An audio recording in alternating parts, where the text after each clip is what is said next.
గౌరవ మంత్రి మనోహర్ గారు కూడా ఇంతకుముందు ఆయన కూడా స్పీకర్ చేశారు, రూల్ కూడా చెప్పారు 260. దానికి ముందు కూడా ఆలోచన చేసుకోవాలి. మన సాంప్రదాయాలు మన కన్వెన్షన్స్ ఏ విధంగా ఉన్నాయి. బిఎల్సీలో నిర్ణయం తీసుకున్న తర్వాత బిఎల్సీ దాన్ని డివైడ్ అయ్యి దాని నుంచి బిజినెస్ తేకంట మరి ఏ విధంగా వాళ్ళు అయ్యారు అధ్యక్ష, దానికి రూల్ లేదా మన రూల్ బుక్ లో చెప్పంటారా? దాన్ని ఏ విధంగా వచ్చారు? అది తప్ప కదా చూసా. అందుకు కాబట్టి దయచేసి ముందు ఏదైతే మన డిమాండ్ ఉందో ఏదైతే మనం అంగీకరించామో ఆ డిబేట్ ని జరగాలి, జరిగి తీరాలి అనేది మా డిమాండ్. ఎందుకంటే ప్రజా సమస్య ఇది ప్రజల సమస్య, ఇది యువకులకు రాజకీయమైన సమస్య కాదు. కోట్ల మంది ప్రజలకు ఇస్తున్న ప్రజా ఆరోగ్యానికి సంబంధించిన సమస్య.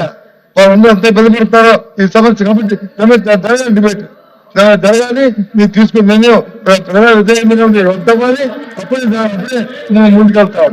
అంతేగాని మాకు ఇంకో దురుద్దేశం లేదు. గౌరవ మంత్రి గారు మనోహర్ గారు కూడా ఇంతకుముందు ఆయన కూడా స్పీకర్ చేశారు, రూల్ కూడా చెప్పారు 260. దానికి ముందు కూడా ఆలోచన చేసుకోవాలి. మన సాంప్రదాయాలు మన కన్వెన్షన్స్ ఏ విధంగా ఉన్నాయి.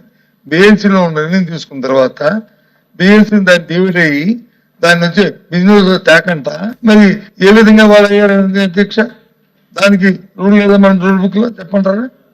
దాన్ని ఏ విధంగా వచ్చారు? అది తప్ప కదా చూసా.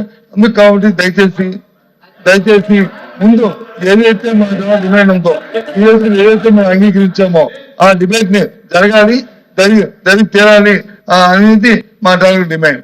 ఎందుకంటే ప్రజా సమస్య ఇది ప్రజల సమస్య, ఇది యువకులకు రాజకీయమైన సమస్య కాదు. కోట్ల మంది ప్రజలకు ఇస్తున్న ప్రజా ఆరోగ్యానికి సంబంధించిన సమస్య.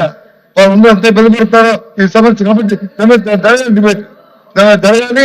మీరు తీసుకున్న నిర్ణయం ప్రజా విధేయమైన వద్దామని అప్పుడే మేము ముందుకెళ్తాం. అంతేగాని మాకు ఇంకో దురుద్దేశం లేదు.